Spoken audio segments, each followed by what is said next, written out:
Hey, welcome everybody. Welcome to another episode of the Hammer Drops. I am your host, Layak. So we have a little bit of breaking news today. Shots have been fired near Union Station in Kansas City during the Chiefs Super Bowl parade. It appears that two people went into the Union Station and started shooting up. Several people have been shot. It was done by two armed people, were detained. They're not mentioning anything else. So as that breaks, we will come back with more on that. In reference to what I was talking about yesterday about the Lakewood Church shooting, it is in fact proven now today that one redaction I want to make is that I thought it was a female. It was actually a male identifying as a female that went in with a long barrel gun, which now they're switching to an AR-15, of course, because they got to hit that narrative. And went in there. Luckily, two off-duty officers were there to neutralize before anybody else got hurt. Because if you have ever been into a church, okay, yeah, I know it's weird me talking about a church here, but I've been into a couple. If you go into a church, you literally, when you walk in the doors, it's everybody's in front of you and nothing to the back. And that's kind of the situation that was going on. So this person who also was an immigrant from El Salvador, I believe it was, walked in and, it could have been a lot worse. And thankfully it was not. Unfortunately, the child that was, his child, I'm assuming that was was shot. And I believe is still in the hospital, and as well as a elderly man as well. So, but the shooter was killed on site. So, but yeah, it's funny. The only reason why on that story that I think mainstream media started picking that one up is because they're making it and they're fitting it to their narrative without telling you everything.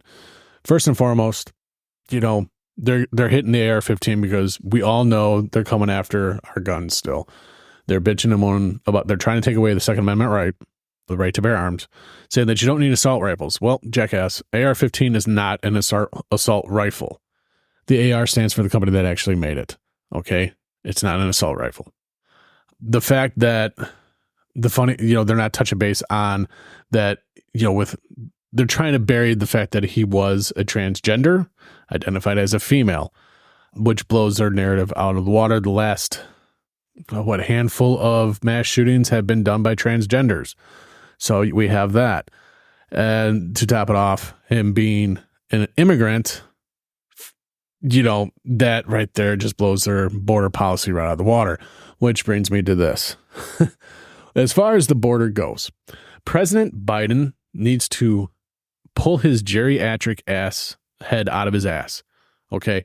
He needs to be a fucking man, do what a president does, and shut down the border. He alone can shut down the border, but he chooses not to.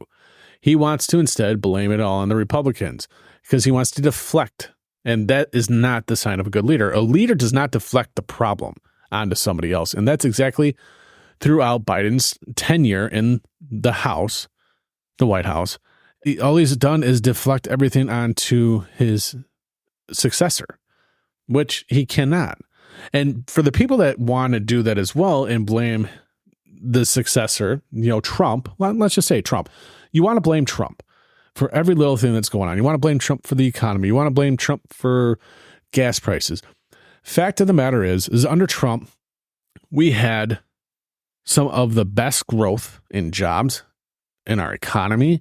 Gas prices were low. Grocery prices were low. Bills were low. Since Biden has taken office, inflation has skyrocketed. Gas prices skyrocketed. Groceries still going up. And the reason why groceries are still going up, remember a couple years ago or in last year, the last couple years, all those food processing plants going up in flames? Well, now we're feeling more of that effect at the grocery store because of that.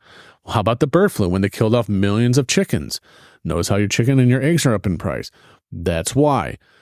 You see where this is going? Pretty soon, our crops, because the last year with that war over there in Ukraine, Russia's not selling the fertilizer to the U.S. like they used to. We're not getting the fertilizer for our crops like we used to from there. So what do you think is going to happen then? It's going to continue to go up. And who are they going to blame that on? They're going to blame that on Trump. just like everything else. All these propagandists from the left that get, all over social media that get literally paid by the DNC to continually just post this garbage. They're just, it's just puff pieces, fluff pieces. Okay. Now, one thing I want to get into real quick before we, because today I'm just kind of going off the seat of my pants because I'm going and I'm going to say things that have been kind of irritating me and trying to educate people here. Okay. Let's talk about Roe versus Wade. I want to talk about that. I want to talk about abortion. I want to talk about how all of you liberal jackasses seem to think that the Supreme Court took away your fucking right to end a life. No, dumb fucks. What the Supreme Court did with Roe versus Wade, and and this is where I think some of our politicians need a history lesson or a lesson in constitutional law and the Bill of Rights. All SCOTUS did with Roe versus Wade was give the right back to the states to decide how they want to handle abortion. Whether it's long-term, whether it's short-term, how long the term you have to be in, how long what the term is, all of it.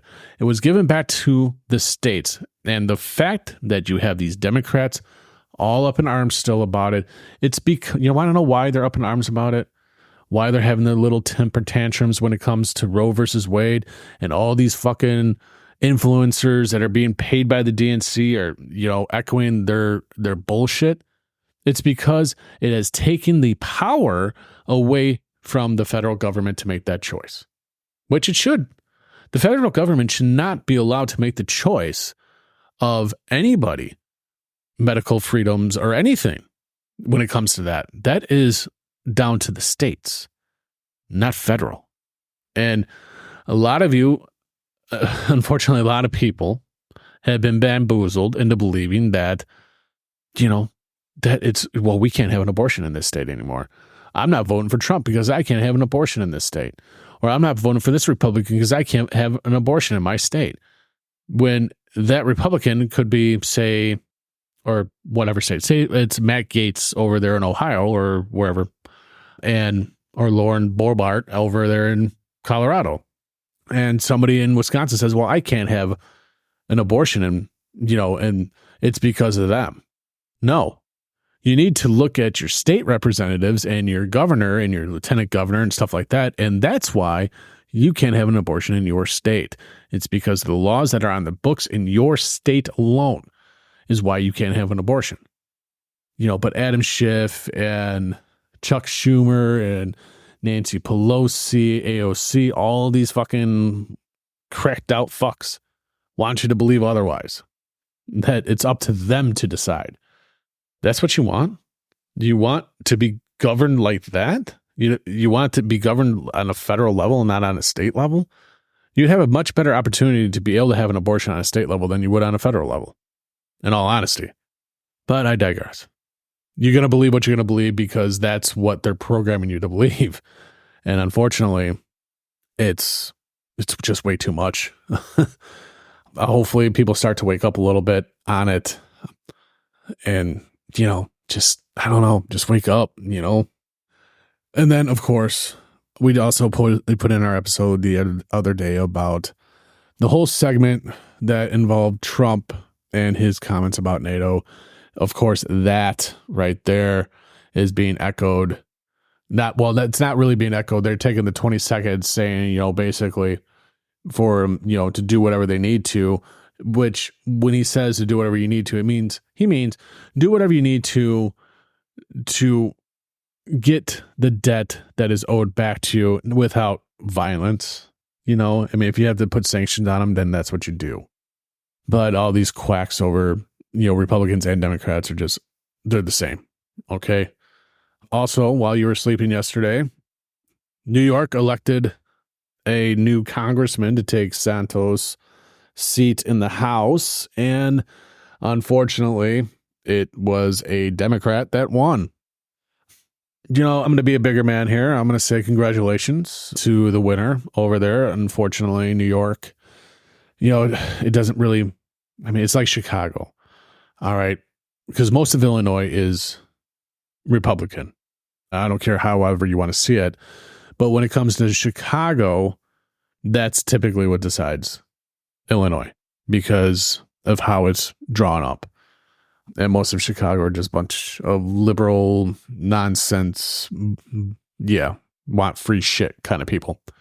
And that's ultimately why our state goes blue. Same things happen in New York. I do hope the congressman, newly elected congressman, actually tries to do a good job for the people in New York without buying into the Democrat bullshit. But I don't see that happening. I think New York is going to get a lot worse. Now, in other news, appears that according to, Chairman Mike Turner, today the House Permanent Select Committee on Intelligence has made available to all members of Congress information concerning a serious national security threat. I'm requesting that President Biden declassify all information relating to the threat so that Congress, the administration, and our allies can openly discuss the actions necessary to respond to this threat. So basically, they're trying to say that there's some threat that's going on, which is awfully funny with their Tuesday morning, early morning vote on $95 billion or something like that to Ukraine, Israel, Gaza, and Taiwan. So my question is here, are they using this as a scare tactic to get the people to be, yes, we have to get more money, or to scare the Republicans in the House to vote on it? How about this? I have a perfect thing that, and this is one thing I don't understand why they don't do, is why don't they have a standalone bill for our border versus a standalone bill for aid to other countries? Why are we sending more aid to other countries so they can secure their borders, yet we can't secure ours? Secure our borders, save America, then worry about other countries. That's just how I feel about this. Now, if you haven't heard, yesterday, the DHS secretary has been impeached by the House Republicans. Now, mind you, I believe that he deserves it. I believe this is a process that needed to be done.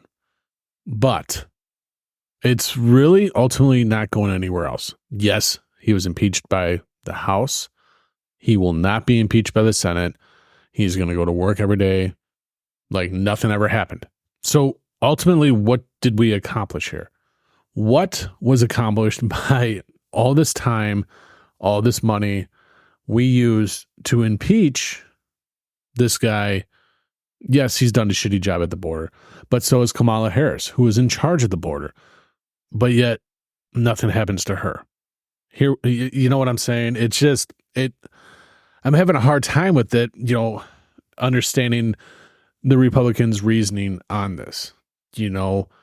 Obviously, if you listen to my show, I support the Republican Party a lot more than I do the Democrat Party. I'm not a fan of Democrats. I'm not a fan of liberals. I'm not a fan of wokeism. And you'll never hear that wokeism here on this show because I just don't believe in it. So from one thing that I've taken from this, this whole thing is it kind of overshadowed the election that happened in New York yesterday with the Democrat taking over that seat, which now narrows. The Republicans have a very, very slim margin of, 219 to 212. It's not very big. It appears that a lot of people that voted for Trump ended up voting Democrat, which, this is coming from CNN, that part of it's coming from CNN. Do I really believe it? But no, I don't, because the reporter from CNN has said, I talked to voters today who voted for Donald Trump previously and now voted Democratic because they think Republicans can't govern. Now, in a way, I do have to agree with that comment because look at what the hell's going on. It's just, it's craziness. Nothing's happening. We have the Republican-led House that jack shit has happened. When it's a Democrat-led House, we get shit on even more.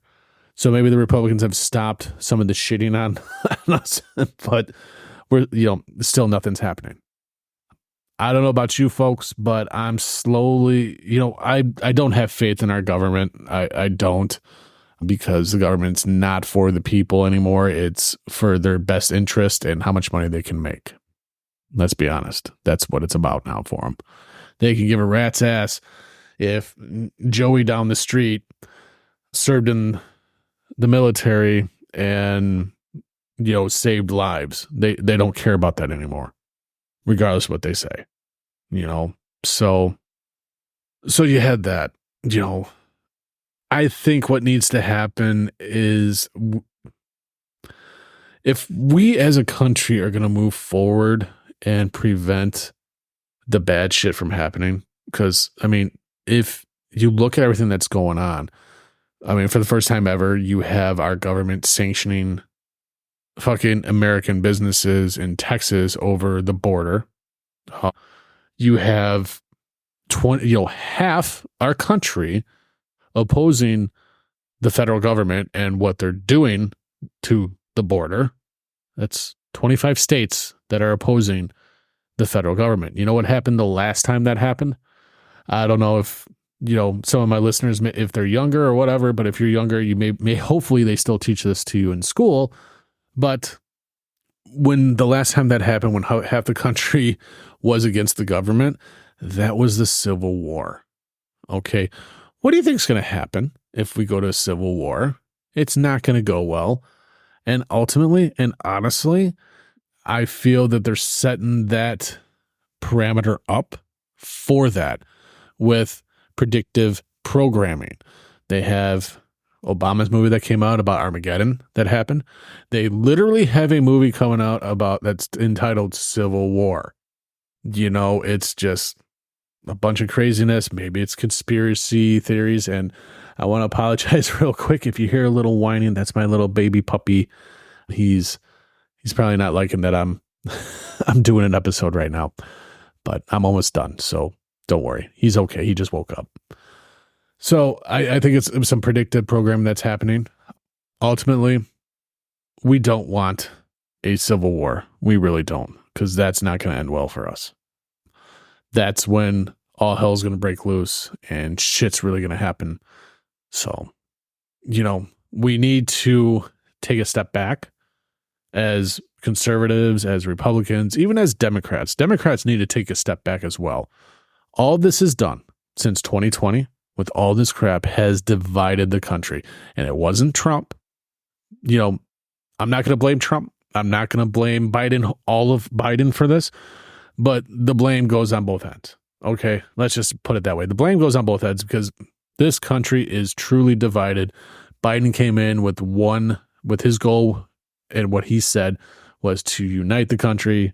Ultimately, I believe he has further divided us, and that's what's happening. So that's that. And now I'm going to get on a soapbox here real quick and this is another reason why I'm not a big fan of Democrats.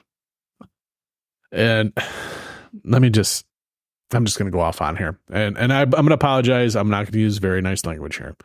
So my full-time job, I work on the pipeline. I work with natural gas. Okay. And in Illinois, the ICC has literally crippled natural gas. The Illinois governor, Pritzker, and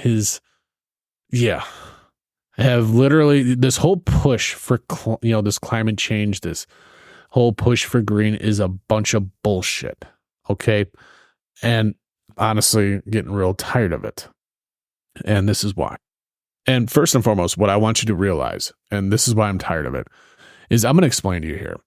If you can seriously sit there and think for a second that the electrical grid anywhere in the United States anywhere in the fucking world can handle, say, let's just take Chicago, for instance. So you got Chicago. If everybody plugged in an electric car in Chicago, you know what's going to happen? The grid's going to fail. Plain and simple. So this whole push for going green is just a ploy for those in the power to make more money, ultimately. That's what it is. They're going to tell you all the bullshit that they need to tell you to get you on board, to get you set hook, line, and sinker. And unfortunately, many of you have. Probably not many of my listeners, but many people have, let's just say that, have bought it hook, line, and sinker. Now, unfortunately, because of what the ICC and Governor Pritzker have decided to do in their attack on natural gas, fossil fuels, which natural gas is a clean burning source of energy, but we won't get into that too much. But because the ICC and the chairman of the ICC, who wrote the bill for the state of Illinois and their climate change, and Governor Pritzker appointed his ass to head the ICC. Well, the ICC and Governor Pritzker have pretty much done an all-out attack on natural gas. In Chicago alone now, you cannot build a house without making it electric. No more gas. You know what happens to the people who have been working and busting their ass day in and day out down there to provide safe, a safe source of gas for the people with the project that's going on down there, to provide safer pipeline? Everybody, including the contractors that have been doing it, a good chunk of them have been laid off. Thousands of people have lost their jobs because of this. And these people are union workers. How in the hell can the union support this? Yet these unions leaders will come out to job sites during election time and tell their guys who to vote for. You may sit there and say, no, they don't. I'm here to tell you, yes, they fucking do, because I've been on my job sites with these union steward pieces of shit coming out with their little Biden Harris pins, giving it to their fucking guys and telling them, this is who you're going to vote for. How is that democratic at all? How is that even right? For your union, for somebody to tell you who to vote for, that's literally taking away your right as an American citizen to vote for who you want to vote for. But no, these guys tell you who you got to vote for. Yet, here you are voting for Democrats, for these progressive Democrats like Mayor Brandon Johnson, Governor Pritzker, and all of them jokers down there in Springfield. And here you are sitting at home out of a job because they're just killed the program that has been going now for 10 plus years to replace the pipeline and the services to the homes in Chicago to make it safer for the homeowners and more cost effective for the homeowners. They just killed that program and literally killed thousands of jobs in the process. How is that right? Yet you're going to sit there and vote for a Democrat. I want you to remember that when you vote Democrat, that's what is happening. And I know from experience. And it's not just happening to the gas industry. It's also happening to the electric industry, to ComEd as well. ComEd's feeling the same pressure as the gas in Illinois, all over Illinois. That's what's going on. And here's a little lesson for you. You literally need oil and natural gas to power these substations. What makes you think for a second that you're going to get electric without that? Yet they want you to spend $50,000 to $75,000 to convert your home to all electric. And then you're going to be paying even higher prices to the electric companies for your energy for your house. I want you to think about that as we're starting to get into the voting, to election time here. Think about that. Thousands of people just lost their jobs because of it. So I hate to leave it on a solemn note like that, but I think it needs to be.